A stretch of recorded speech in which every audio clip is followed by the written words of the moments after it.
لله الذي لا يبلغ مدحته القائلون ولا يحصي نعماءه العادون ولا يعدي حقه المجتهدون الذي ليس لصفته حد محدود ولا نعت موجود ولا وقت معدود ولا أجل ممدود فطر الخلائق بقدرته ونشر الرياح برحمته الصلاة والسلام على الرسول المسدد المصطفى الأمجد المحمود الأحمد سيدنا ومولانا ومولى الكونين جد الحسن والحسين وعاني أبا القاسم محمد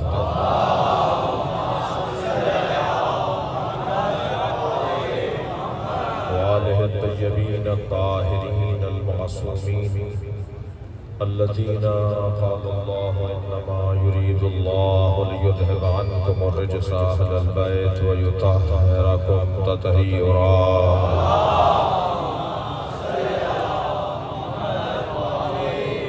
ولعنة الله على أعدائهم أجمعين من يوم عداوتهم إلى قيام يوم الدين أما بعد قال الحكيم في قرآن الكريم بسم الله الرحمن الرحيم لقد جاءكم رسول من أنفسكم عزيز عليه ما عنتم حريص عليكم بالمؤمنين رؤوف رحيم صلوات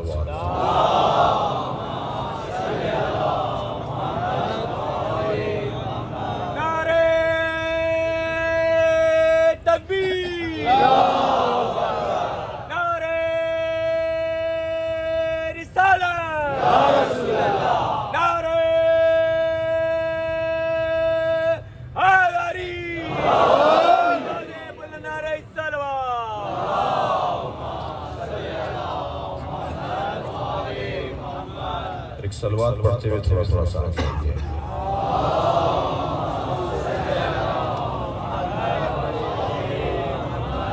تشریف لائیے تھوڑا سا آگے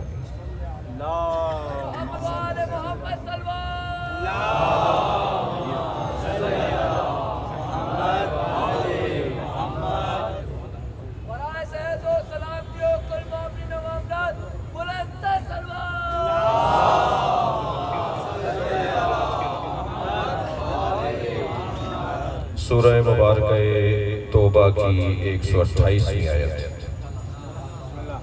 اللہ اپنے اس کلام میں عظمت مصطفیٰ کا ایک باب روشن کر رہا ہے یہ قرآن نہیں ہے بلکہ عاشق اور معشوق کی گفتگو ہے اللہ نے اس کائنات میں پیار ہی مصطفیٰ سے کیا ہے اور پیار کی بنیاد پر کائنات بنا ڈالا نبی سے عشق کی بنیاد پر اللہ نے یہ ساری کائنات بنائی ہے میری اور آپ کی قسمت اچھی ہے کہ ہم نبی کی امتی ہیں نبی کا کلمہ پڑھنا کتنی سعادت ہے کوئی حضرت یوسف سے پوچھے صلوات پڑھیں ذرا محمد والے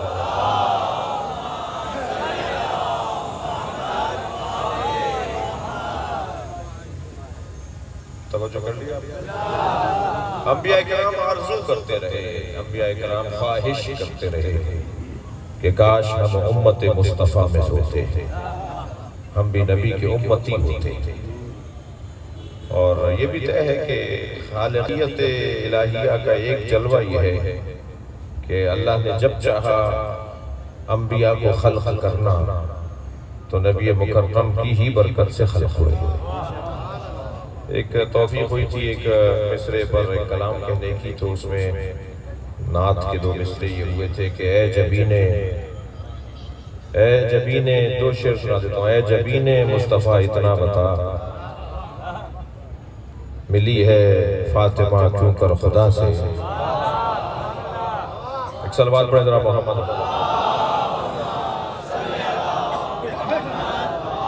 اے جبین مصطفیٰ اتنا بتا ملی ہے فاطمہ کیوں کر خدا سے، ہوئی کل نبیوں ہوئی کچھ اس طرح کل نبیوں کی خلقت، ہوئی کچھ اس طرح کل نبیوں کی خلقت، عرق ٹپکا جبین مصطفیٰ سے۔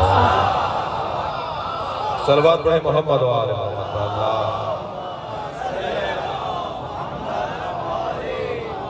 اللہ نے اس پوری کائنات میں جس کا نام عظمت قرار دی ہے وہ سرکار کی ذات ہے، اور سرکار دو جہاں کی شان میں قرآن مجید میں سینکڑوں آیات ہیں، اور نبی تو اپنی شان میں اپنے زبان مبارک سے یوں نہیں فرمائیں گے جو علی نے نبی کے لیے کہا ہے، اور آپ کے فضائل اور مناقب جو مولا علی نے بیان کی ہیں، کوئی اور بیان کرے تو وہ بیان نہیں ہو پائے گا جو علی کریں گے۔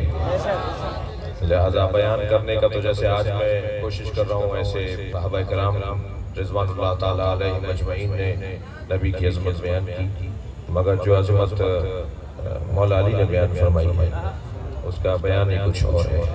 آواز آتی ہے صف لنا نبینا یا امیر المومنین، مولا بتائیے ہمارے نبی کیسے تھے۔ صحابہ کرام بیٹھے ہوئے ہیں اور تابعین بیٹھے ہوئے ہیں کہ مولا علی سے نبی کے فضائل سننا چاہتے ہیں، اور بولنے والے نے کہا کہ اور ایسے بیان فرمائے کہ کأننا نرا، ایسے بیان فرمائے کہ گویا ہم نبی کو اپنی آنکھوں سے دیکھ رہے ہیں۔ تو میرے مولا علی علیہ السلام نے سرکار کے فضائل پڑھے، اور ان فضائل کا خلاصہ ایک جملے میں یوں بیان فرمایا کہ لِكُلِّ عُضْوٍ مُعْجِزَةٍ، نبی کے ہر عضو کے لیے اللہ نے ایک معجزہ قرار دیا۔ نبی کے بالوں کا معجزہ، نبی کے بھووں کا معجزہ، سرکار کی پلکوں کا معجزہ، سرکار کی آنکھوں کا معجزہ، سرکار کے ناک بینی مبارک کا معجزہ، لبہائے مبارک کا معجزہ، سرکار کے دندان مبارک کا معجزہ، سرکار کے لعاب دہن کا معجزہ، سرکار کے بدن مبارک کا معجزہ، سرکار کے قد مبارک کا معجزہ، سرکار کی سواریوں کا معجزہ۔ تھکے بیٹھے نہیں ہیں تو جملہ کہوں گا، سرکار کی سواریوں کا معجزہ، سرکار کے سواروں کا معجزہ۔ صلوات پڑھیں محمد و آل محمد۔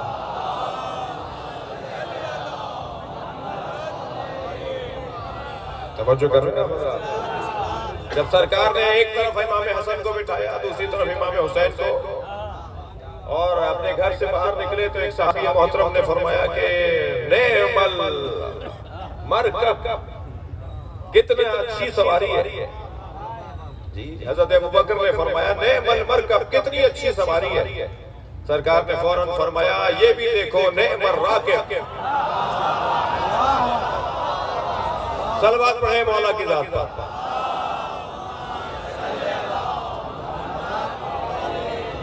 تھک تو نہیں رہے میری بات پر؟ عزیزان گرامی، اہم بیان ہے جو اللہ کرے میں اس کو بیان کر پاؤں۔ سرکار دو جہاں یوں تو پنجتن نبی کا عکس، مگر امام حسن مجتبیٰ سب سے زیادہ مشابہ تھے سرکار، شبیہ مصطفیٰ۔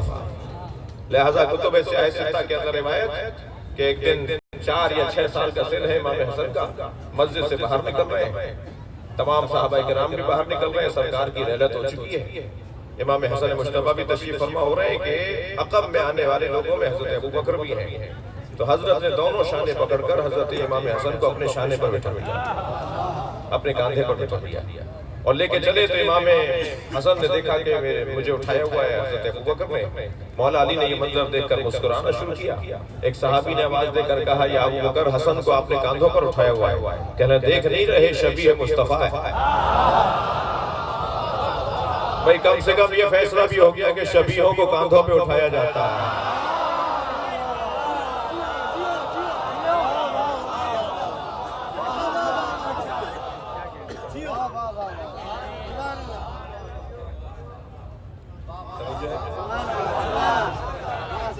سرکار کی عظمت کے باب میں ابھی میں شروع نہیں کر پا رہا ہوں کہ کہاں سے نبی کے فضائل شروع کی جائے، یعنی عظمت اتنی زیادہ ہے۔ مولا علی فرما رہے ہیں کہ ایک ایک عضو کو اللہ نے اعجاز اور معجزہ عطا کیا۔ حضرت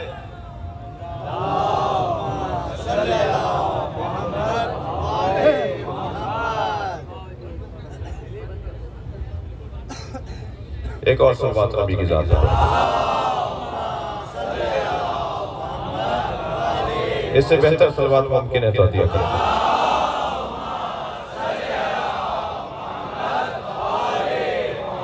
حضرت ابو ذر غفاری نے سرکار کی دعوت کی، اور جب کھانے کے بعد پانی پیش کرنے لگے تو فرمایا کہ یہ پانی دور سے بھر کر لایا ہوں اس لیے کہ میرے گھر کا کنواں جو ہے وہ کڑوا ہے۔ سرکار نے فرمایا تم نے ہمیں پہلے کیوں نہیں بتایا؟ اچھا پتہ تو نبی کو ہو سکتا ہے، جب ارادہ کریں گے علم ہو جائے گا، لیکن یہ جو حاجت طلبی ہے نا، جو مانگنے کا مسئلہ ہے، اللہ کو اچھا لگتا ہے کہ اللہ سے لوگ مانگیں، تو اللہ کرے ہم مانگنے والے بنیں، مگر اللہ سے مانگنے والے بنیں، بندوں سے مانگنے والے نہ بنیں۔ خبردار، مانگیں بھی تو ان سے مانگیں کہ جو دے سکتے ہو، اپنے جیسوں سے مانگنا کون سا کمال ہے؟ میرے مولا حضرت نبی مکرم فرماتے ہیں کہاں ہے وہ کنواں کہ جو تمہارے گھر میں ہے اور کڑوا ہے؟ گھر میں مصطفیٰ آئے اور پانی کڑوا رہ جائے؟ سرکار نے کنویں کی منڈیر پر تشریف فرما ہو کر پیر کنویں کے اندر ڈال دیے، پانی پیروں کا بوسہ دینے کے لیے اوپر آ گیا، اور سرکار کے پیروں سے مس ہونے کے بعد شہد سے زیادہ میٹھا ہو گیا۔ میں کہاں تک یہ فضائل اور عظمتیں اور معجزات بیان کروں گا؟ ایک جملہ کہہ کے آگے بڑھوں کہ نبی کے 1000 معجزے لکھے ہیں روایات نے، تاریخ نے، سیرت نے، علم حدیث نے، علم کلام نے نبی کے 1000 معجزوں کا ذکر کیا ہے۔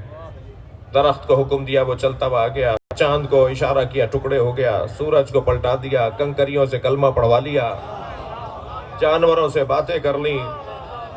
ایک عرابی گوہ پکڑ کر شکار کر کے کھانے کے لیے لے جا رہا تھا، یہ جو بڑی سی چھپکلی ہوتی ہے گوہ، اس کی دم پکڑی ہوئی تھی، شکار کر کے لے جا رہا تھا کھانے کے لیے، پہلے کھاتے تھے یہ لوگ۔ تو کہنے لگا اے عبداللہ کے بیٹے تمہاری نبوت پہ دلیل کیا ہے؟ سرکار نے فرمایا تیرے ہاتھ میں جو گوہ ہے، مری ہوئی تھی 2-4 دن کی پرانی کپ مار کے لایا تھا، مری ہوئی گوہ۔ سرکار نے فرمایا تیرے ہاتھ میں جو گوہ ہے یہی میری نبوت پہ دلیل ہے۔ کہنے لگا کیا مطلب؟ حضرت نے فرمایا سن، یہ کہہ کر گوہ سے مخاطب ہوئے یا عذاب من انتا وما انا، اے گوہ بتا تو کون ہے اور میں کون ہوں؟ وہ جو مردہ گوہ تھی نا اس کی گردن ہلنا شروع ہوئی، پہلے تو اس میں جان پلٹی، بھائی جو جانوروں کو زندگی دے سکتا ہے، ایک مرتبہ اس کی گردن میں حرکت آئی اور اس نے آنکھیں کھولی اور پھڑکتی ہوئی اس کی ہاتھ میں آواز دے کر کہنے لگی انتا رسول رب العالمین، آپ عالمین کے رب کے رسول ہیں۔ تو یہ جو واقعات ہیں سرکار کے معجزات کے، نبی مکرم کی عظمت کے باب میں، ان تمام معجزات کو اگر میں علامہ نقن صاحب کے الفاظ میں سمجھوں اور سوچوں تو نقن صاحب فرماتے ہیں کہ جتنے بھی معجزے نبیوں کے تھے، تمام نبیوں کے جتنے معجزے تھے، ہمارے نبی کے وہ معجزے نہیں تھے۔ تمام نبیوں کے ہزاروں معجزات، تمام نبیوں کے ہزاروں معجزات ہمارے نبی کے معجزے نہیں تھے، مشغلے تھے، روزمرہ کے کام تھے۔ یہ چاند کا پلٹانا، سورج کا پلٹانا، چاند کے ٹکڑے کرنا، کنکریوں سے باتیں کرنا، جانوروں سے بولنا، پرندوں سے باتیں کرنا، مردوں سے بولنا، یہ میرے مولا کے معجزے نہیں تھے۔ میرے مولا کا معجزہ کیا ہے پھر؟ نبی کا معجزہ اس کی نبوت پر دلیل ہوتی ہے۔ حضرت داؤد کا معجزہ لوہے کو نرم کرنا، حضرت عیسیٰ کا معجزہ مردوں کو زندہ کرنا، حضرت مثلا ابراہیم کا معجزہ اپنے سواریوں کے ذریعے، اپنے جانوروں کے ذریعے سے اپنی نبوت کا اظہار کروانا، حضرت سلیمان کا معجزہ جنوں سے، پرندوں سے، ہواؤں سے متعلق اپنے معجزے کا اظہار کرنا۔ ہمارے نبی کے یہ معجزے نہیں تھے، اس لیے کہ جتنے بھی نبیوں کے معجزے تھے جتنے بھی نبیوں کے معجزے تھے وہ فیل تھے، اور فیل وقت کا محتاج ہوتا ہے۔ وقت گزر گیا، فیل گزر گیا۔ حضرت عیسیٰ نے جسے زندہ کیا تھا مردے کو، وہ آج تک زندہ نہیں ہے۔ حضرت موسیٰ نے جو اپنی عصا پھینکی تھی اور وہ سانپ بنا تھا، آج تک عصائے موسیٰ سانپ نہیں ہے۔ وہ ایک وقت مرحلہ تھا، ایک وقت تھا، کام ہوا، وقت گزر گیا، معجزہ ختم ہو گیا۔ نبی کی نبوت قیامت تک ہے، معجزہ بھی ایسا ہی ہو جو قیامت تک نبی کی نبوت پہ دلیل بنے۔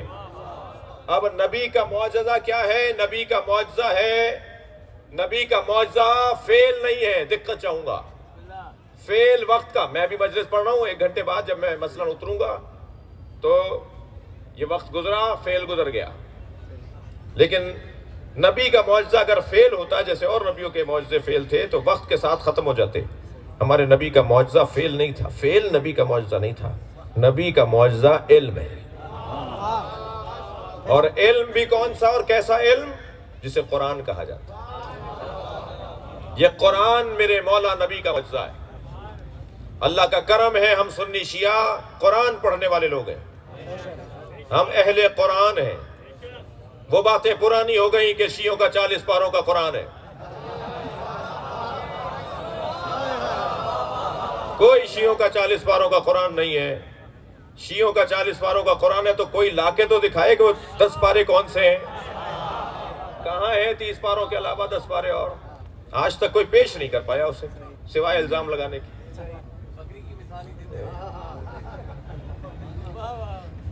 کوئی 40 پاروں کا قرآن نہیں ہے۔ وہی قرآن ہے، کسی بھی شیعہ کا دروازہ بجائیے اور اسے جا کر کہیے کہ اپنے گھر میں رکھا ہوا قرآن لا کے دکھا دو، وہی قرآن لائے گا جو آپ کے گھر میں رکھا ہوا ہے۔ یہ قرآن کے بارے میں شیعوں پر الزام لگا کر جہاں شیعوں کو شرمندہ کرنے کی ناکام کوشش کی جاتی ہے، وہاں قرآن کے اعتبار سے بھی ہاتھ اٹھایا جاتا ہے۔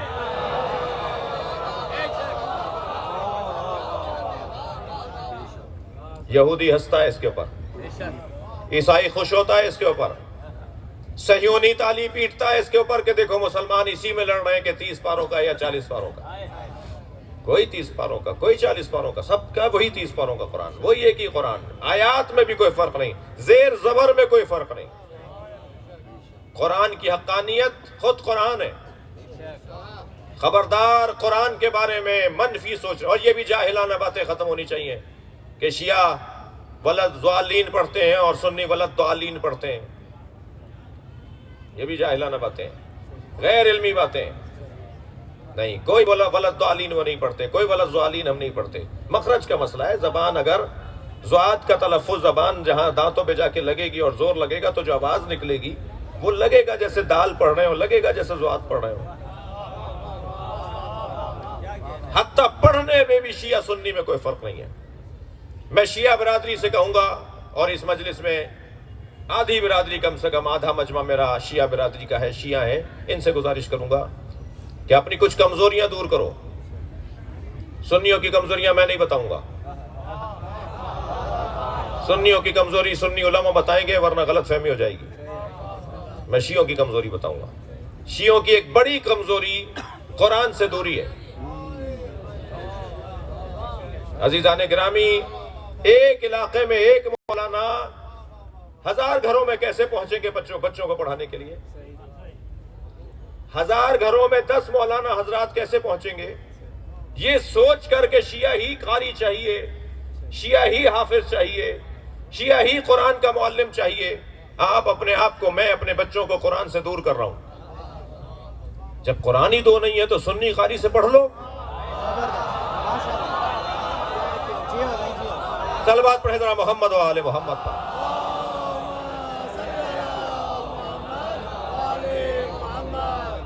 خفا تو نہیں ہو رہے آپ مجھ سے؟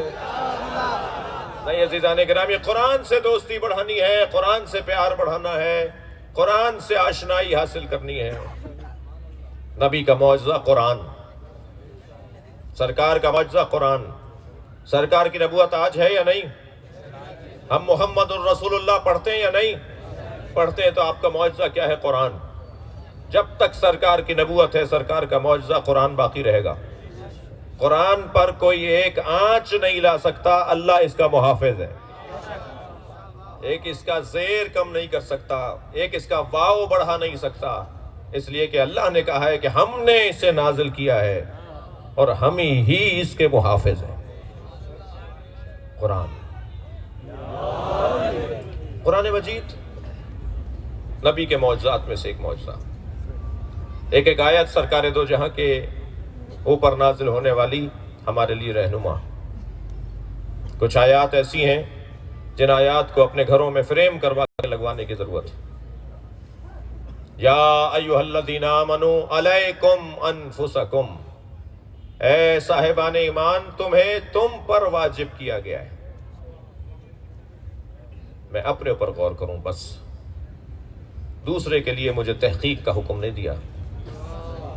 اللہ نے مجھے کوئی کوتوال نہیں بنایا، کوئی نیب کا سربراہ نہیں بنایا اپنی مخلوق کے اوپر۔ اس کے پاس پیسہ اتنا کیوں آ رہا ہے، اس کی گاڑی کیوں اتنی اچھی ہو گئی، اس نے گھر کیسے بنا لیا، یہ کہاں سے پیسہ آ رہا ہے؟ نہیں، تم اپنے اوپر غور کرو تمہارے پاس کہاں سے آ رہا ہے۔ تم اپنے غور کو غور کرو کہ تمہارا پیسہ حلال ہے یا حرام ہے۔ عزیزان گرامی، نبی کا معجزہ قرآن، وہ جو قرآن سرکار معجزہ دے کر گئے ہیں، نبی کے زمانے میں نبی کے بغیر سمجھ میں نہیں آ سکتا۔ جی، نبی ہی سمجھائیں گے کہ قرآن کو کیسے پڑھنا ہے۔ حتی پڑھنا بھی نبی کے بغیر ہم نہیں سمجھ سکتے، پڑھ بھی نہیں سکتے۔ هو الذی بعث فیکم رسول من انفسکم، وہ اللہ جس نے تم میں سے ہی ایک رسول بھیجا ہے۔ لقد من اللہ علی المؤمنین، اللہ نے مومنین پر احسان کیا ہے کہ انہی میں سے رسول کو بھیجا۔ کیوں؟ یتلو علیہم آیاتہ ویزکیہم ویعلمہم الکتاب والحکمہ، 4 کام دے کر ہم نے نبی کو بھیجا ہے۔ تعلیم تلاوت قرآن، تعلیم حکمت۔ تلاوت قرآن ہر عربی جاننے والا قرآن پڑھ سکتا تھا، یہ نبی پڑھ کر بتائیں گے۔ یتلو علیہم آیاتہ، قرآن نبی پڑھ کر بتائیں گے۔ عربی جاننے والے قرآن پڑھ سکتے تھے، یہ نبی کیوں بتائیں گے؟ سرکار کا اتنا اہم کام یہ ہے کہ نبی قرآن پڑھ کر بتائیں گے۔ عزیزان گرامی، بحث تو بہت حسین لے آیا ہوں، مگر اس میں زیادہ دیر ٹھہرنے کا ارادہ نہیں ہے۔ الفاظ لہجوں کے پابند ہوتے ہیں، اور جب تک لہجے کے ساتھ لفظ کو اور جملے کو ادا نہ کیا جائے، لفظوں کا اور جملوں کا مفہوم روشن نہیں ہوتا۔ مثلا اردو میں ایک جملہ کہا جائے، آپ آ گئے، اسی آپ آ گئے کو ذرا لہجہ بدل بدل کے بولیے۔ جیسے جیسا لہجہ بدلتا جائے گا اس کا مطلب بدلتا جائے گا۔ مثال کے طور پر ہم نے سمیع حیدر کاظمی صاحب سے کہا کہ کل ہم حیدرآباد آ رہے ہیں، وہاں آ جائیے گا، اور جیسے ہی یہ وقت مقررہ میں پہنچے تو ہم نے کہا کہ آپ آ گئے، یعنی جو وعدہ کیا تھا وہ پورا کر دیا۔ مثلا ایک جگہ ہمیں پہنچنا تھا اور ہمارے دوست کو وہاں پہنچنا تھا، اور پھر ہمیں کہیں ساتھ جانا تھا، انہیں دیر ہو گئی اور سارا کام ہمارا دھرا کا دھرا رہ گیا۔ تو جب وہ دیر سے پہنچے، جب ہمارا کام خراب ہو چکا تھا، تو ہم نے کہا آپ آ گئے۔ اب لفظ وہی ہے مگر لہجہ بدلا ہوا ہے۔ اچھا، ایک صاحب ایسے بھی ہیں کہ جنہیں پتا چل جائے کہ فلاں کے گھر دعوت ہے، تو یہ ضروری نہیں ہوتا کہ انہیں بھی دعوت دی جائے۔ دعوت کسی کی بھی ہو، حاضری ان کی ضروری ہوتی ہے۔ تو دسترخوان لگا ہوا تھا، جیسے ہی انہیں آتے دیکھا تو ہم نے کہا آپ آ گئے۔ بھائی لہجہ بدل رہا ہے، لفظ وہی ہے۔ یہ جو اللہ کا کلام قرآن ہے، کوئی بتائے تو صحیح کہ اللہ کا لہجہ کیا ہے، اور اللہ کا لہجہ وہی بتائے گا جو اللہ سے پڑھ کر آیا ہو۔ صلوات پڑھیں سرکار کی ذات پر۔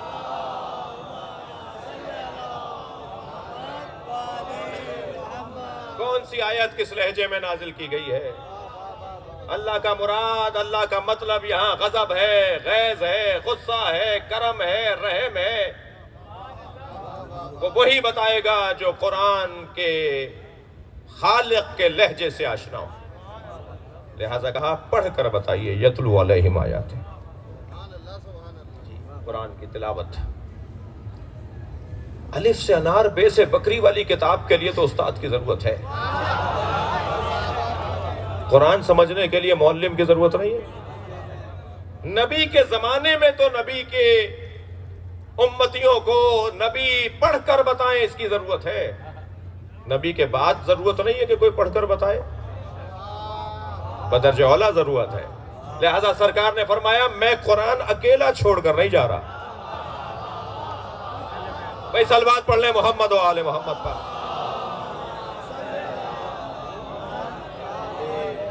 میں قرآن کے ساتھ قرآن کا معلم چھوڑ کر جا رہا ہوں، اور قرآن کا معلم کون ہے؟ کبھی تو نام لے دیا، کبھی پورا خاندان بتا دیا، کبھی کہہ دیا علی و ما الحق و حق ما علی، کبھی فرما دیا علی و ما القرآن والقرآن و ما علی۔ سرکار دو جہاں سے پوچھا یا رسول اللہ کی رسی کیا ہے؟ سرکار نے فرمایا علی۔ علی سے پوچھا یا علی اللہ کی رسی کیا ہے؟ فرمایا قرآن۔ یہ نبی اور علی کا قول ملائیں گے تو حبل اللہ سمجھ میں آئے گا۔ قرآن اور علی یہ مل کر اللہ کے معرفت کا اور اللہ کے قرب کا ذریعہ ہے۔ کبھی تو نام لے دیا کہ علی قرآن کے ساتھ ہے، قرآن علی کے ساتھ ہے۔ جناب فخر الدین رازی بسم اللہ کی تفسیر کے اندر لکھتے ہیں کہ بسم اللہ کو نماز میں جہرن پڑھنا چاہیے۔ توجہ چاہوں گا، بسم اللہ الرحمن الرحیم کو نماز میں جہرن پڑھنا چاہیے، آہستہ نہیں پڑھنا چاہیے۔ اور لکھتے ہیں اس کی وجہ یہ ہے کہ علی بسم اللہ کو نماز میں جہرن پڑھتے تھے، آہستہ نہیں پڑھتے۔ اور پھر آگے دلیل لکھتے ہیں کہ اس لیے میرا یہ حکم ہے، میرا یہ فیصلہ ہے کہ جہرن پڑھنا چاہیے، کیونکہ علی پڑھتے تھے اور علی پڑھتے تھے، اس لیے جہرن پڑھنا چاہیے، اس لیے کہ نبی نے فرما دیا کہ علی قرآن کے ساتھ ہے، قرآن علی کے ساتھ۔ لہذا کبھی کہا کہ علی اور قرآن، اور کبھی کہا انی تارکن فیکم الثقلین، میں تمہارے درمیان دو چیزیں چھوڑے جا رہا ہوں، کتاب اللہ و عطرت اہل بیتی، ایک اللہ کی کتاب اور ایک اپنی عطرت اہل بیت۔ لن یفترقا، یہ دونوں ایک دوسرے سے علیحدہ نہیں ہوں گے۔ ان تمسکتم بہما لن تضلوا بعدی، اگر تم ان سے متمسک رہے تو ہرگز گمراہ نہیں ہوگے۔ یہ پیغمبر اکرم نے ہماری ہدایت کے لیے قرآن کے ساتھ ہمیں اہل بیت دیے، عطرت مصطفیٰ، اہل بیت مصطفیٰ، یہ ساتھ ساتھ رہیں گے۔ دقت چاہوں گا اس جملے پر جو کہنے جا رہا ہوں، اللہ ہے یہ ہمیں نبی نے بتایا ہے۔ قل هو اللہ احد، تم کہہ دو وہ اللہ احد ہے۔ اللہ تو سب مانتے تھے، احد اللہ نبی نے بتایا ہے۔ اللہ تو کوئی نہیں ملے گا آپ کو، یہ جو اللہ نہیں مانتے نا وہ بھی اللہ مانتے ہیں، جو کہتے ہیں نا کوئی بنانے والا نہیں ہے، وہ بھی ایک مادے کو، ایٹم کو مانتے ہیں، کسی آغاز کو، کسی مبدا کو ضرور مانتے ہیں، کسی شروعات کو ضرور مانتے ہیں۔ ہاں یہ فرق ہے کہ کوئی بے عقل کو، بے شعور کو آغاز اور ابتدا مانتا ہے، ہم کہتے ہیں خالق عقل ہے جو آغاز ہے، اللہ ہے جس نے آغاز کیا سب کاموں کا، جہاں سے سب کچھ شروع ہوا ہے وہ اللہ کی ذات ہے۔ اللہ کو تو سب مانتے ہیں، کوئی آپ کو نہیں ملے گا جو اللہ کو نہ مانتا ہو۔ اب بس فرق اتنا ہے کہ اپنی پسند کا اللہ، اپنے دماغ کا اللہ، اپنی سوچ کا اللہ، کبھی کسی کو اچھی کرسی پہ دیکھا تو کہا اسی کے آگے جھک جاؤ، کبھی کسی کو پیسے والا دیکھا تو کہا یہی میرا سب کچھ ہے، تو جہاں کمال دیکھا وہاں جھکنا شروع ہو گئے۔ یہ انسان کا مزاج، یہ انسان کی کمزوری پرانی ہے، یہ کمال پرست ہے، یہ کمال جو ہے، یہ کمالات کی تلاش میں رہتا ہے، ہر صاحب کمال کو اپنے لیے بڑا سمجھتا ہے۔ جب ہر صاحب کمال کو بڑا سمجھنے کا مزاج تھا تو پروردگار عالم نے سارے کمالات کو پوجنے والوں کو ایک منظر دکھا دیا۔ جو سورج کو با کمال سمجھ کے اس کی پرستش کرتے تھے، جو چاند کو با کمال سمجھ کے اس کی پرستش کرتے تھے، جو پتھروں کو با کمال سمجھ کے اس کی پرستش، جو جانوروں کو با کمال سمجھ کے اس کی پرستش، جو ستاروں کی پرستش کرتے تھے، اللہ نے مصطفیٰ کے دروازے پر سب کو جھکایا۔ سورج کو یہاں جھکایا، ستارے کو یہاں اتارا، چاند کو یہاں پابند کیا، پتھروں نے یہاں کلمہ پڑھا، کنکریوں نے یہاں کلمہ پڑھا، جانوروں نے یہاں آ کر پیروں کے بوسے دیے، دنیا کے سارے الہ جب مصطفیٰ کے آگے جھک گئے تو پھر کہا کہہ دو میں تم جیسا بشر ہوں، اللہ نہیں ہوں۔ اب روشن ہوا میرے بچوں پر کہ ہمارے نبی نے جو کہا کہ میں تمہاری طرح بشر ہوں، وہ اس لیے نہیں کہا کہ وہ ہماری طرح بشر ہیں، اس لیے کہا کہ میں اللہ نہیں ہوں۔ تم میرے کمالات دیکھو گے تو کہیں الجھ جاؤ گے، اور میرا تم جیسا کہنا سمجھو گے سنو گے تو تم مان لو گے کہ میں اللہ نہیں ہوں۔ اتنا بڑا مجمع بیٹھا ہے، کوئی بھی تو کسی جیسا نہیں ہے۔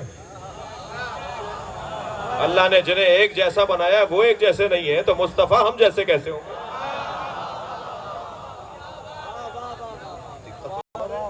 نہیں عزیزان گرامی، یہ بحث بڑی حسین بحث ہے اور بہت روشن بحث ہے کہ نبی کو اپنے جیسا کہنے والا، میں تو اس کے بارے میں ایک موٹی سی بات کہہ کے گزر جاتا ہوں، اسے کہا کرو کہ اپنا چہرہ آئینے میں جا کے دیکھو، تمہاری حیثیت بھی ہے کہ تم نبی کو اپنے جیسا کہو۔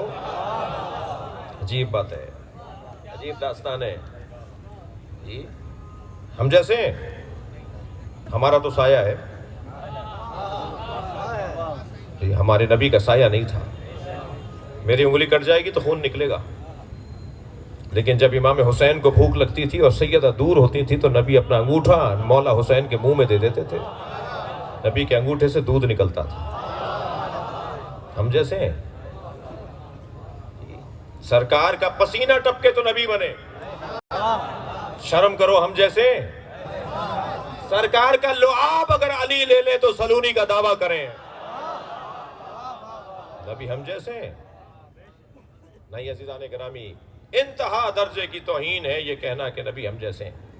اور کچھ اختلاج ذہنی کا شکار لوگ یہ بھی کہہ دیتے ہیں کہ ہم جیسے نہیں ہیں تو پھر ہمارے لیے نمونے عمل کیوں ہیں؟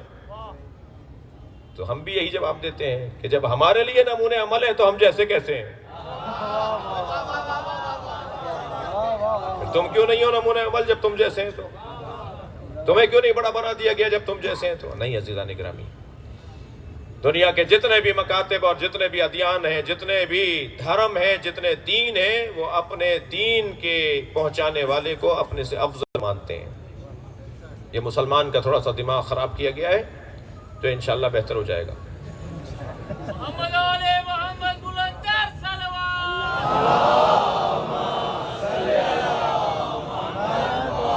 میں ان سنی علماء کرام کو سلام پیش کرتا ہوں اور آپ سے بھی گزارش کروں گا کہ آپ اپنے علاقے کے علماء اہل سنت کا ایسے ہی احترام کریں جیسا آپ شیعہ عالم کا کرتے ہیں۔ اگر آپ کے محلے میں کوئی سنی عالم آتا ہوا نظر آئے، آگے بڑھ کر سلام کریں اور اسے بتائیں میں شیعہ ہوں۔ اور وقت بہت بہتری کی طرف ہے، خاص طور پر چہلوں میں امام حسین نے تو پاکستان کا رنگ بدل دیا ہے۔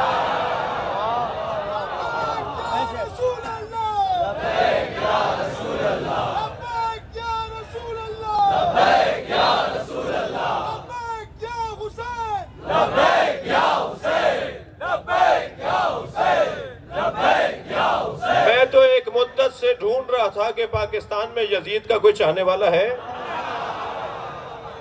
الحمدللہ چہروں سے نقابیں اتر گئی ہیں۔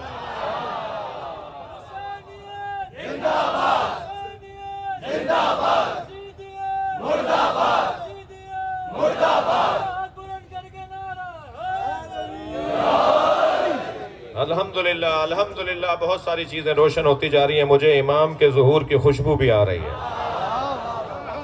اس لیے کہ امام کے ظہور سے پہلے حقائق کھلنا شروع ہوں گے جو کھلنا شروع ہو گئے ہیں۔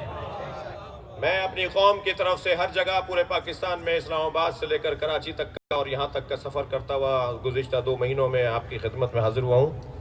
ایک جملہ کہتا ہوا آگے بڑھوں گا، خبردار کوئی چپتا ہوا جملہ، کوئی ناگوار جملہ، کوئی ایسی بات جو تکفیریت کی ہو، جو دل آزاری کی ہو، جو توہین کی ہو، جو اکسانے کی ہو، لڑانے کی ہو، فساد پھیلانے کی ہو، اگر آپ کے کسی میسج کی صورت میں، آپ کے موبائل میں کسی میسج کی صورت میں آئے، کہیں آپ کو آواز آئے، کہیں آپ کو جملہ سننے کو ملے، اس کا جواب ویسا ہی نہ دینا جیسا وہاں سے حملہ ہوا ہے، بلکہ اس کا جواب 3 جملوں میں دے دینا۔ سب سے پہلا جملہ حسینیت، دوسرا جملہ یزیدیت، تیسرا جملہ پاکستان۔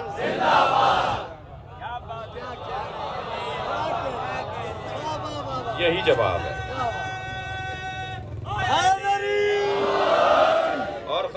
بار یاد رہے، میں پوری قوم سے آج حیدرآباد کی یہ سالانہ مجلس عزا ہے اور بہت قدیمی ہمارے جوانوں نے ایک مدت سے محنت کی ہے، یہاں تک قافلہ پہنچایا ہے۔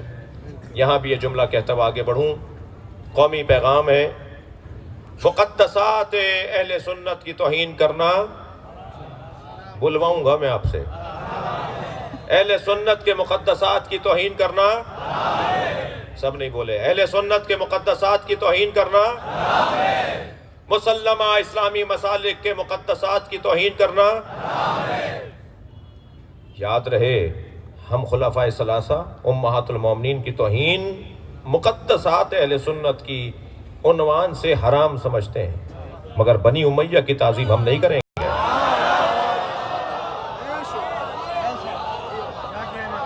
یاد رہے، حضرت عثمان تیسرے خلیفہ بنی امیہ میں سے ہیں، یہ اس قاعدے میں نہیں آتے، میرے جملے کے قاعدے میں،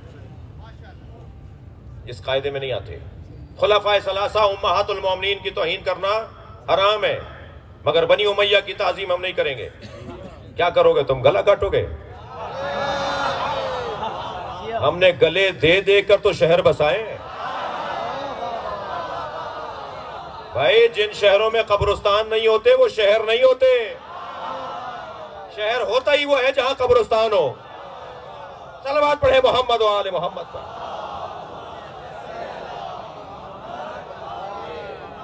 ہم اپنی نسلوں کو بتانا چاہتے ہیں کہ اہل بیت کے ساتھ کیا ہوا ہے۔ توجہ چاہوں گا، یاد رہے، مقدسات اہل سنت کی توہین کرنا حرام ہے، مگر اس کا یہ مطلب نہیں ہے کہ ہم فدق نہیں پڑھیں گے،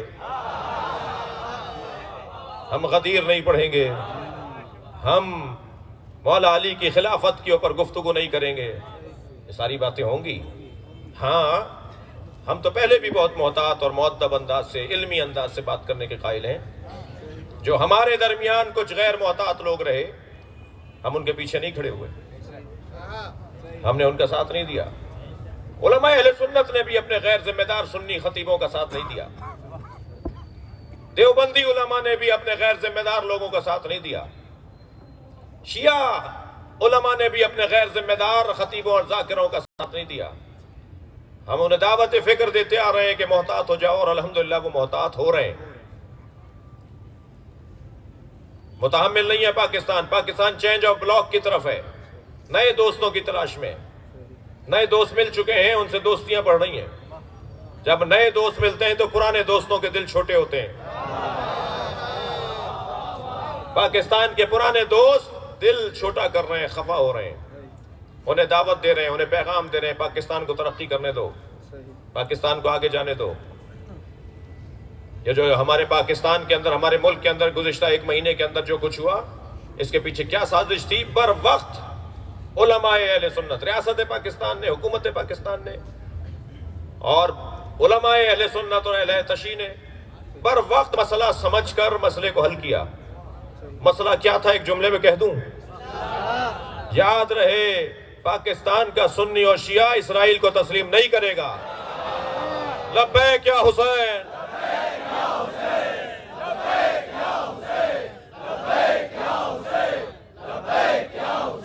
بلند تر صلوات پڑھیں گے۔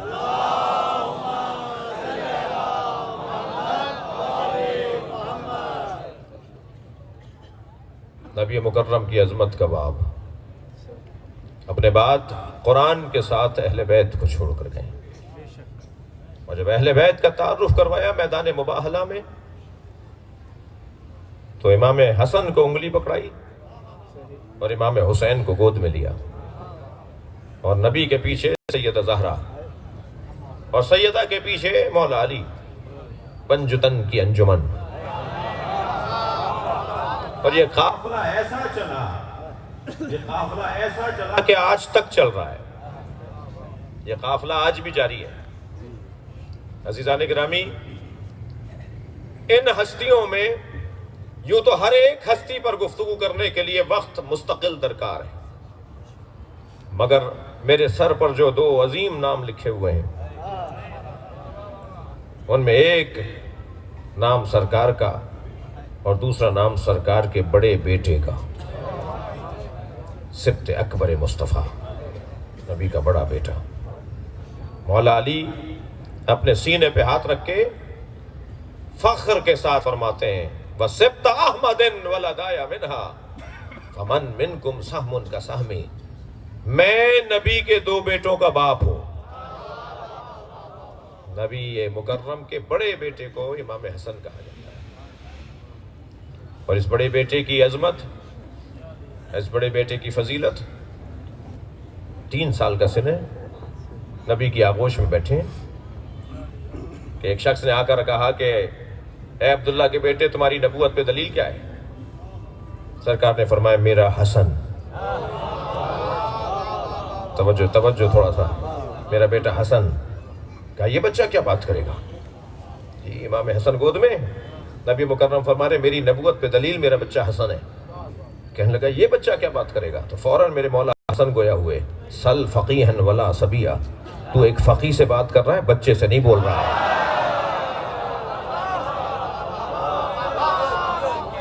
اور سن کر رات کو تو فلاں محفل میں تھا اور وہاں تم نے طے کیا کہ میرے نانا کو آ کر اس طرح سے سوال کر کے اپنے گمان میں شرمندہ کرو گے، اور وہاں طے پایا کہ تو آئے گا میرے نانا کی محفل میں جیسے آج ابھی آیا ہے، اور وہاں تم نے طے کیا کہ کیا سوال پر سوال کرنے ہیں اور کیسے نبی کو اپنے گمان میں شرمندہ کرنا ہے۔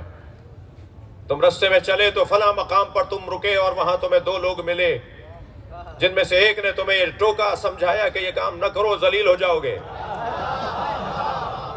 مگر تم نے اس کی بات کو نہیں مانا۔ میرے مولا حسن بتاتے جا رہے تھے، اس کی پیشانی سے پسیجہ ٹپکتا جا رہا تھا، اور ایک مرتبہ امام حسن نے آواز دے کر کہا کہ پوچھ مجھ سے جو پوچھنا ہے، تو قیامت تک بھی پوچھتا رہا تو میں تجھے جواب دیتا رہوں گا۔ پھر اس کے بعد میرے مولا حسن کا جملہ سنے، مولا فرماتے ہیں اللہ اکبر، مجھ سے پوچھ لے، اس لیے کہ اندی بحر علم، میرے پاس علم کا سمندر ہے، لا تقسمہ الدوالی، اور سمندروں کو ڈولوں سے خالی نہیں کیا جاتا۔ صلوات پڑھیں گے مولا کی ذات پر۔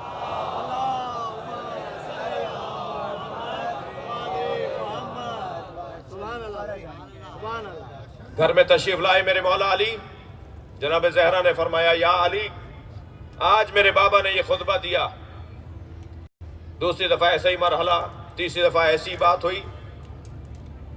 مولا علی نے پوچھا کہ یہ سارا خطبہ آپ کو کس نے بتایا ہے؟ فرمایا میرے بیٹے حسن نے بتایا۔ تو پیشانی کا بوسہ دے کے کہا کہ ہمارا بچہ حسن لوح محفوظ کی تلاوت کرتا ہے۔ اللہ اکبر۔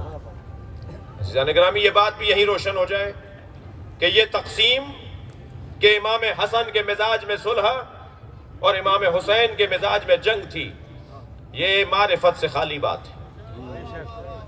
یا ائمہ اہل بیت کو یا نبی مکرم کو تقسیم کر دینا، یہ معرفت سے خالی بات ہے۔ مزاجوں کے پابند لوگ نہیں ہیں یہ گھرانہ مزاجوں کا پابند نہیں ہے، مشیت کا پابند ہے۔ جیسا اللہ چاہتا ہے ایسا رہیں گے۔ کیا فرمایا؟ ہما امامان، میرا حسن اور حسین، نبی کا فرمان، ہما امامان قاما و قعدا، حسن و حسین دونوں امام ہیں۔ اب ترجمہ کیا ہوتا ہے ہمارے ہاں؟ چاہے ایک بیٹھا ہو ایک کھڑا ہو، یہ ترجمہ غلط ہے۔ مسئلہ ہم غیر عرب لوگوں میں ترجموں نے پھیلایا ہے، جو ہماری ضرورت بھی تھی اور ہماری مشکل بھی ہے۔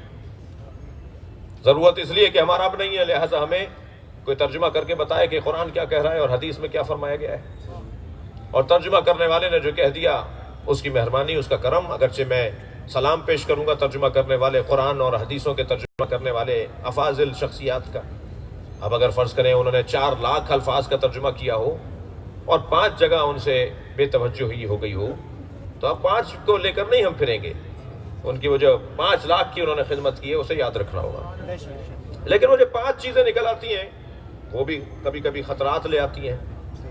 کتنی مشہور حدیث ہے، ان الحسن والحسین سیدا شباب اہل الجنہ، ترجمہ کیا جاتا ہے حسن حسین جوانان جنت کے سردار ہیں، ترجمہ ٹھیک نہیں ہے۔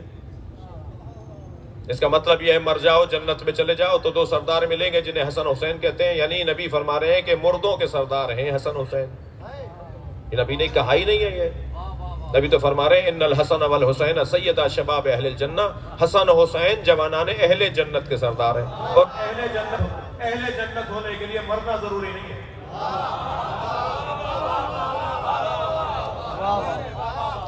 اہل جنت ہونے کے لیے مرنا ضروری نہیں ہے. اسی دنیا میں اہل جنت ہو جاؤ، حسنین تمہارے سردار ہیں.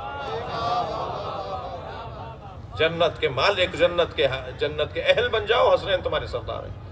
یہ جو حدیث ہے سرکار کی، ہما امامان قاما و قادا، حسن حسین میرے دونوں امام ہیں. ترجمہ، ایک بیٹھا ہو ایک کھڑا ہو، ایک صلح کر لے ایک جنگ کرے. ترجمہ ٹھیک نہیں ہے، اس لیے کہ حدیث میں قاما تثنیہ کا صیغہ ہے، قعدہ تثنیہ کا صیغہ ہے. ترجمہ کیا جائے گا دونوں امام ہیں، چاہے دونوں کھڑے ہوں یا دونوں بیٹھے ہوں. یہ ذمہ دار، دونوں کھڑے ہوئے دونوں بیٹھے، یعنی دونوں نے جہاد بھی کیا، دونوں نے صلح بھی کی، دونوں نے صلح بھی فرمائی، دونوں نے جہاد بھی کیا. یہ کیا مطلب ہوا کہ جیو علی کی طرح مرو حسین کی طرح؟ جیو بھی علی کی طرح، مرو بھی علی کی طرح. یہ نعروں کو ہم نے حدیثوں کا درجہ دے دیا ہے. یہ نعرے ہیں جیو علی کی طرح اور دنیا سے جاؤ تو حسین کی طرح جاؤ، یہ نعرے تو ہوں گے مگر حدیث نہیں ہے. یہ کل یوم عاشورہ کل ارض کربلا، یہ نعرہ ہے، حدیث نہیں ہے. کل یوم عاشورہ اتنا ہلکا کر دیا، ہر مظلوم کو حسین کے ساتھ ملا دیا. جی ہر دن عاشور کا دن ہو جائے گا، پھر ہر دن عاشور کا دن ہو گیا تو پھر عاشور کا دن کیوں ہے؟ ہر زمین کربلا ہے، تو جب ہر زمین کربلا ہے تو پھر کربلا کیوں ہے؟ یہ نعرہ ہے، حدیث نہیں ہے. ایسے ہی یہ تقسیم کرنا کہ امام حسن کے مزاج میں صلح تھی اور امام حسین کے مزاج میں جنگ تھی، یہ غلط بات ہے. تشریح کروں گا، جواب دوں گا، اپنی بات کو روشن کروں گا اپنے بچوں پہ. امام حسن مجتبیٰ نے جو صلح فرمائی، یاد رہے بیعت نہیں تھی، صلح تھی. بہت ہی واضح طور پہ بتانا چاہ رہا ہوں، بیعت نہیں تھی، صلح تھی. دلیلیں بہت دے سکتا ہوں مگر ایک دلیل دے کے گزروں گا. جب مولا حسین نے فرمایا نا مثلی لا یبایع مثلا، مجھ جیسا اس جیسے کی بیعت نہیں کر سکتا، تو کوئی تو کھڑے ہو کر کہتا کہ آپ کے بھائی نے کر لی تھی.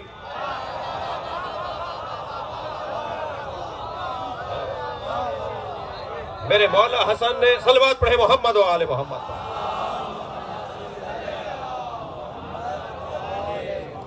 میرے مولا حسن نے بیعت نہیں کی تھی، صلح ہوئی ہے. اور صلح بھی کیا ہوئی ہے ذرا سن لیجئے علامہ اقبال کے زبان میں. علامہ اقبال کیا فرماتے ہیں؟ فرماتے ہیں ہاں یکے شبستان حرم، وہ ایک زہرا کا لال جو حرم الہی کی شمع ہے، جس کی وجہ سے کعبہ کھلا ہوا ہے، جس کی وجہ سے طواف ہو رہا ہے، جس کی وجہ سے خانہ کعبہ میں رونق ہے. جی ہاں یکے شبستان حرم، حافظ جمیعت خیر الامم، جس نے نبی کی امت کو مرنے سے بچایا. یہ دو مصرے سننے کے بعد ذرا دو مصرے اور سنیے جو اسی سے تسلسل میں ہیں. علامہ اقبال کہتے ہیں تانشینت آتش پیکاروں کی، کسی طرح جنگ کی آگ ٹھنڈی پڑ جائے بس، پشت حفاظت برسے.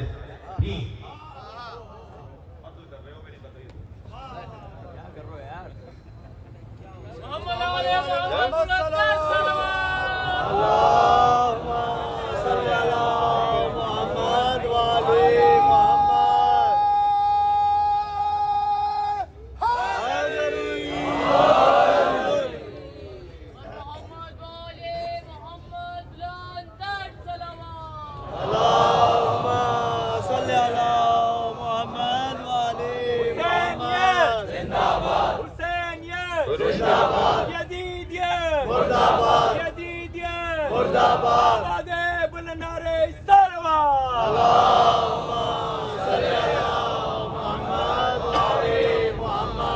توجہ کر رہے ہیں آپ؟ یا رسول اللہ، یا رسول اللہ،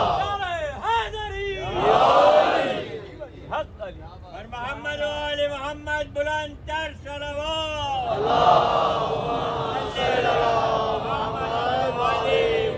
امام نے بیعت نہیں کی تھی بلکہ پشت پازد برسرے تاج و نگیں، امام حسن نے تاج و تخت کو لات ماری تھی، چھوڑ دیا جی۔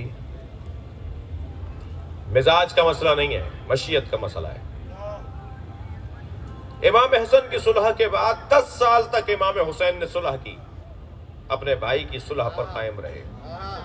جو یہ کہتے ہیں نا کہ ان کے مزاج میں یہ اور ان کے مزاج میں یہ، انہیں کہہ رہا ہوں 10 سال تک اپنے بھائی کی تحریر پر باقی رہے۔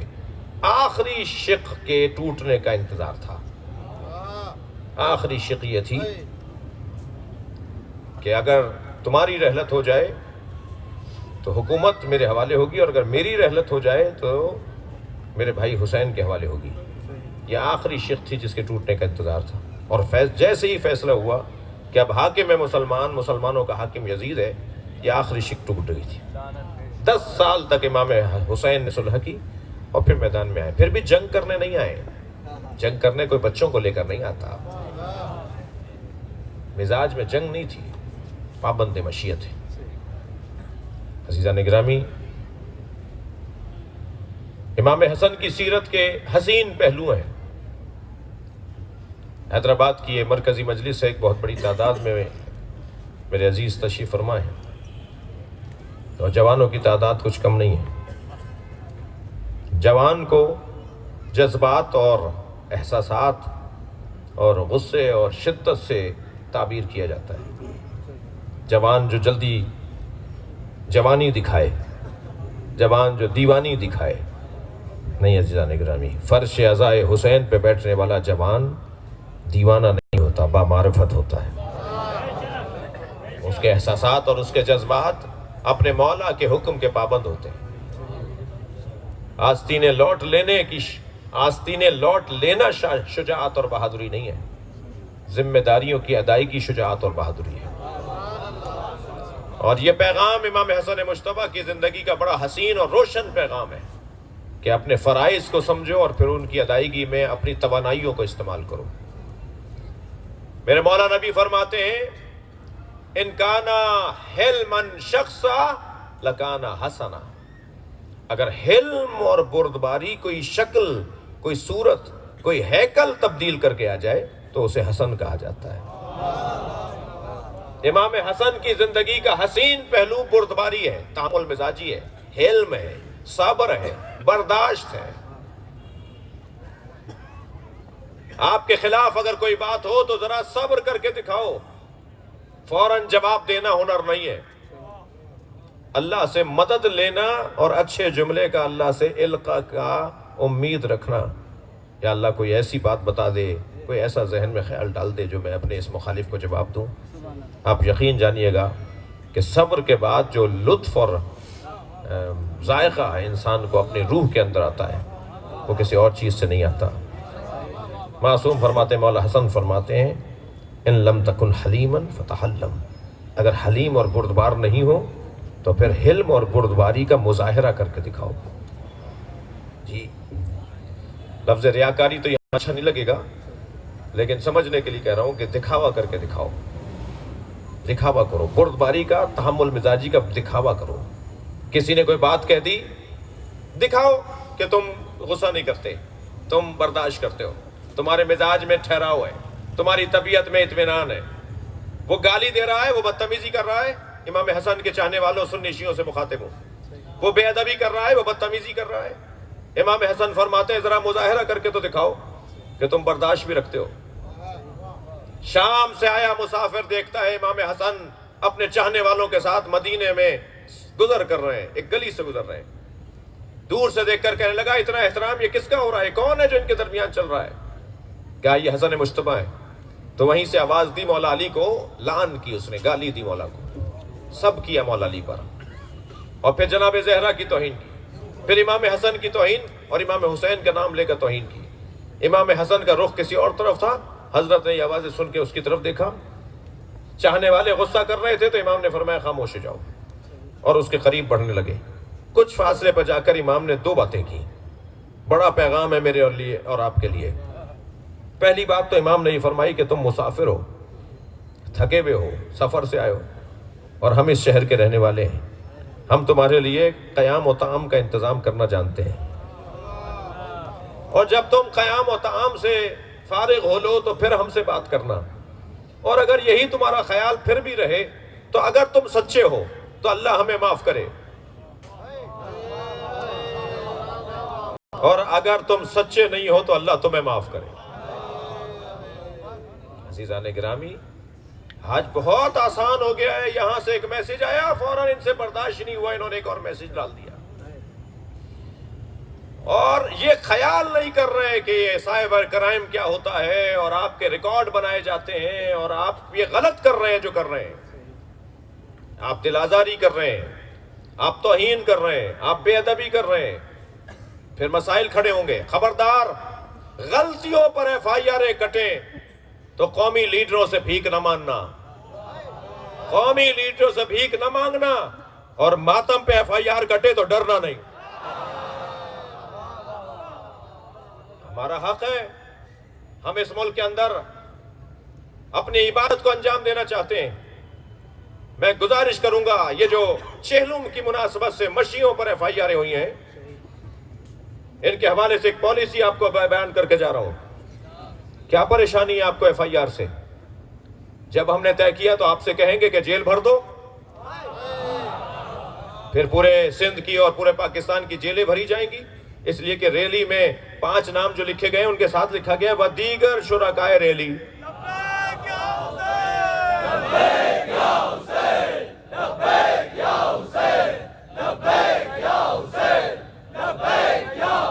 بلند تر صلوات پڑھیں گے۔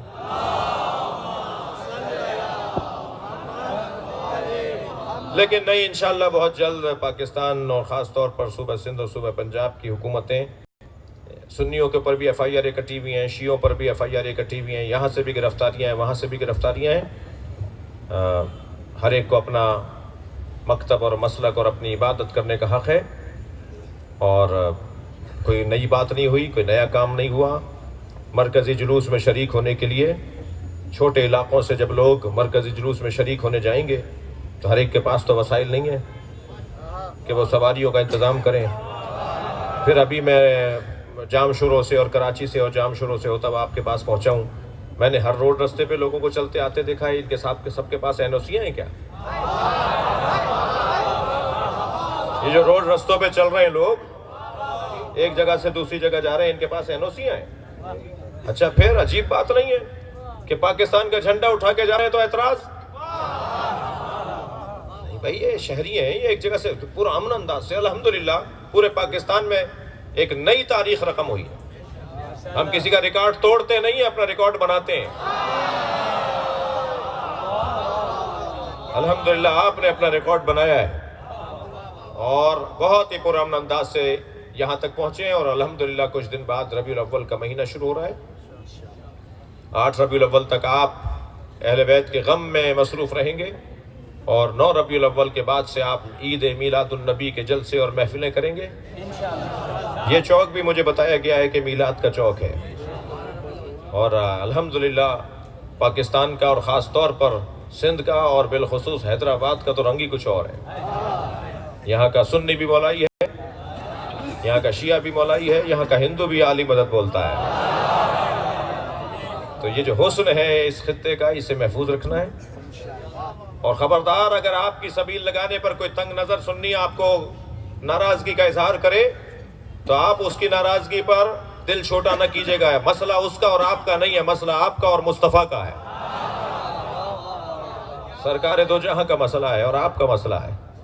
نبی کا نام لینے والا کوئی بھی ہو، اس لیے کہ نام میٹھا ہے ہمیں اچھا لگتا ہے، نام پیارا ہے اس لیے ہمیں پیارا لگتا ہے، اور یہ ہماری کمزوری ہے۔ اہل بیت سے، سرکار کی آل سے پیار کرنے والے ہمیں عزیز لگتے ہیں، اور وہ ہمارے عزیز ہیں، ہماری جان ہے۔ غلط فہمیاں دور کریں، قرب بڑھائیں۔ یہ مسالے کے مکاتب ہماری علمی دنیا کے لیے بنائے گئے تھے۔ مالکی، شافعی، حنبلی، سنی، شیعہ، بریلوی، دیوبندی، یہ اسلام کی یونیورسٹی کی فیکلٹیاں ہیں۔ یہ ہر ایک اپنی اپنی جگہ اسلام کی تشریح و تعریف کر رہا ہے. جس کو جو تعریف اچھی لگے وہ اپنا لو. لہذا دلیل دینا میرا کام ہے اور دلیل کی مضبوطی لانا میرا کام ہے. ہر ذی شعور اور ہر صاحب عقل دلیل کو مانے گا. تحمل مزاجی کے ساتھ اس طرف بڑھنے کی ضرورت ہے اور الحمدللہ ہم اس طرف بہت اچھے انداز سے آگے بڑھ رہے ہیں. وقت بہت بہتری کی طرف ہے. پاکستان سنی نے سوچا تھا، شیعہ نے بنایا تھا. قائد اعظم محمد علی جناح نے بنایا، علامہ اقبال نے سوچا، سب نے مل کر بنایا تھا. سب کے ہاں خون لگے ہیں، سب کی یہاں جانیں گئی ہیں، اور ہم سب پاکستان کے اندر کسی طرح سے کوئی فرقہ واریت نہیں ہونے دیں گے. ہم سب شیر و شکر ایک دوسرے سے اختلاف کریں گے، مگر تہذیب کے دائرے میں. ہم ایک دوسرے سے علمی اختلاف کریں گے، مگر علمی سانچے اور زاویے سے. اللہ نے ہم پہ کرم کیا ہے کہ اس ملک میں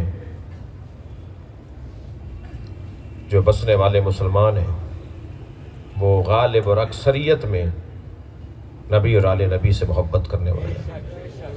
یہاں سنی بھی تفضیلی سنی ہے. باتیں کھلنا شروع ہو گئی ہیں، علمی مباحث روشن ہونا شروع ہو گئے ہیں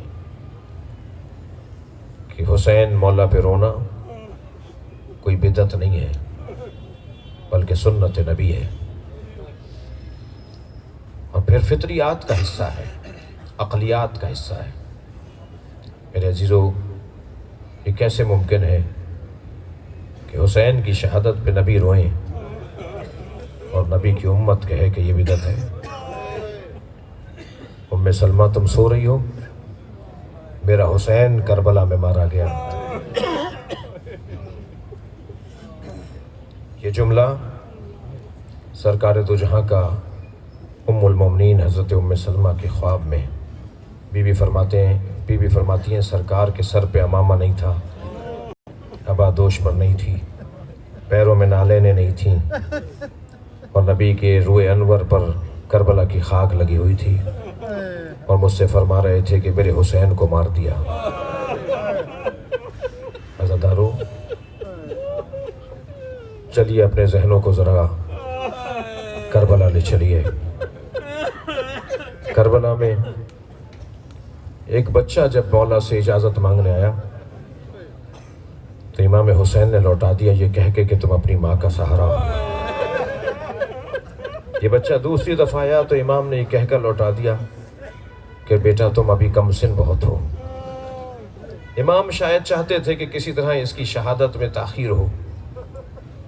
اور یہ بچہ جب خیمے میں گیا تو ماں سے کہا، ماں تم کہتی ہو کہ جاؤ قربان ہو جاؤ، اور چچا کہتے ہیں کہ تم جاؤ خیمے میں چلے جاؤ. تو جناب ام فروا نے حضرت قاسم کو ایک تحریر دی. قاسم، یہ تمہارے بابا حسن نے تمہارے چچا حسین کے نام ایک تحریر لکھی ہے. لے کے پہنچے تو امام حسن نے امام حسین کو لکھا تھا، بھائی میں کربلا میں نہیں ہوں گا مگر میری طرف سے میرے قاسم کو قبول کر لینا. امام نے اپنے بھائی کی تحریر کو آنکھوں سے لگایا، اور مقتل کہتا ہے کہ گلے لگ کر حسن مولا امام حسین ابن حسن جناب قاسم سے اتنا روئے کہ دونوں غش کھا کر زمین پر گر گئے. اجرکم اللہ، اجرکم اللہ. عزادارو، جب جناب قاسم میدان میں گئے ہیں نا تو ایسے سجا کر حسین نے بھیجا، چہرے پر نقاب لگا دی، امامہ سر پر اس انداز سے باندھا جیسے کوئی دولہا جا رہا ہو. اور جب میدان کربلا روانہ ہو رہے تھے تو یہ کہہ کر روانہ کیا کہ تم میرے بھائی کی نشانی ہو. اور پھر رجس پڑھتے ہوئے فرمایا، میرے بچے کو خبردار اکیلا نہ سمجھنا. اور جب میدان کربلا میں جناب قاسم گرز لگنے سے زمین پر آئے تو ایک جملہ کہا حضرت قاسم نے، چچا میری مدد کیجیے گا. امام گھوڑے پر بیٹھ کر یہ جملہ کہتے جا رہے تھے، تم میرے یتیم بھتیجے کو اکیلا سمجھتے ہو؟ کہ ایک مرتبہ فوجوں کو یہ احساس ہوا، سپاہیوں کو یہ احساس ہوا کہ حسین نے حملہ کر دیا ہے. وہاں کے سپاہی یہاں دوڑے، وہاں کے گھوڑے وہاں دوڑے، اور جناب قاسم کا لاشا بدن پامال ہو گیا۔ جب پہنچے اپنے بھتیجے کے لاشے پر تو لاشا پامال ہو چکا تھا۔ بدن اٹھا کر فرمانے لگے تمہارے چچا پہ بڑا گرا ہے، تم مدد کے لیے پکارو اور تمہارا چچا مدد نہ کرے۔ لے کر چلے ہیں گنج شہیدہ کی طرف۔ جب بھی لاشا لاتے تھے میرے مولا حسین تو اس لاشے سے متعلق بی بی آگے بڑھ کر استقبال کرتی تھی، لیکن یہ پہلا لاشا ہے کہ اس بچے کی ماں نظر نہیں آ رہی۔ تو امام نے جناب زینب سے پوچھا بہن بھابھی ام فروہ کہاں ہے؟ تو بتایا کہ جب قاسم کی شہادت کی خبر آئی تھی تو بی بی پشت خیمہ پہ چلی گئی تھی۔ اب جا کے جناب زینب نے کیا دیکھا، پیشانی سجدے میں ہے اور جناب ام فروہ تسبیح پڑھ رہی ہیں، شکرن شکرا حقن حقا۔ جناب زینب نے آواز دے کر کہا بھابھی آپ کو حسین بلا رہے ہیں۔ آئیں اس جگہ جہاں قاسم کا لاشا رکھا ہوا تھا۔ امام حسین سے فرمایا بھائی حسین مجھے قاسم کا خون بھرا کرتا دیجئے، اجرکم اللہ اجرکم اللہ۔ امام نے نہیں پوچھا بھابھی اس کرتے کا کیا کریں گی؟ ایک ماں کی خواہش تھی، فوراً کچھ دیر کے بعد وہ چاک چاک، وہ تار تار کرتا، وہ خون بھرا کرتا جس میں امام جناب قاسم شہید ہوئے ہیں، امام حسین نے وہ جناب ام فروہ کو دے دیا۔ بی بی نے اسے سنبھالا، گٹھری میں لے جا کے رکھ دیا۔ خیمے لٹے، قافلہ کوفہ گیا، شام میں اسیر رہا۔ اسیری سے رہائی کے موقع پہ تبرکات واپس آئے۔ ہر بی بی نے اپنی گٹھری اٹھائی ہوئی تھی، جناب ام فروہ نے بھی اپنی گٹھری سینے سے لگائی ہوئی۔ یہ قافلہ کربلا سے مدینہ پہنچا۔ جب مدینہ پہنچی نا تو فرمانے لگی میرا اونٹ جنت البقیع لے جاؤ، اور جب جنت البقیع پہنچی تو قبر امام حسن کے برابر میں بیٹھ گئی۔ گٹھڑی کھول کے کرتا نکالا، امام حسن کی قبر پر پھیلا دیا۔ اے میرے والی تمہارے بچے کی نشانی لے کر آئی ہوں، اجرکم اللہ اجرکم اللہ۔ آپ نے گریہ کر لیا، مجلس میرے حصے کی ہو گئی، لیکن عزادارو چلیے ذرا مدینے میں پنجتن کے 5 جنازوں کا حال تو سنیے۔ نبی کے جنازے میں 13 آدمی شامل ہیں، سیدہ کے جنازے میں 4 لوگ۔ امت کا اعتراض ہوا کہ اہل بیت نے ہمیں سیدہ کے جنازے میں نہیں بلایا۔ اس گھر میں تیسرا جنازہ اہل بیت کا ہوا، مولا علی کا جنازہ۔ اہل سنت بھائیوں کے مطابق 2 لوگوں نے علی کا جنازہ اٹھایا ہے۔ یہ کہاں چلی گئی تھی امت جو علی کے جنازے میں نہیں تھی؟ پھر اعتراض ہوا کہ اہل بیت نے ہمیں جنازے میں نہیں بلایا۔ بہت مدت سے اعتراض تھا، نبی کے جنازے میں، زہرا کے جنازے میں، علی کے جنازے میں بہت بار بار شکایت تھی کہ ہمیں جنازے میں نہیں بلایا جاتا۔ یہ پہلا جنازہ تھا امام حسن کا جو امت کے کاندھوں پر دیا تو امت نے تیر مار دیے، اور 5ویں جنازے پہ تو گھوڑے دوڑا دیے۔ زینب کبریٰ کو سمجھ میں نہ آ سکا یہ میرے بھائی کا بدن ہے، آواز دے کر کہا انت اخی زینب، کیا تم ہی میرے بھائی حسین ہو؟ امام کی پسلیاں کمر سے نکل رہی تھی، لاشے کے گرد چکر کاٹتی ہوئی کہنے لگی اے میرے بھائی حسین، کیا تمہیں اسی دن کے لیے میری ماں نے پالا تھا؟ ماتم حسین۔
پیمبر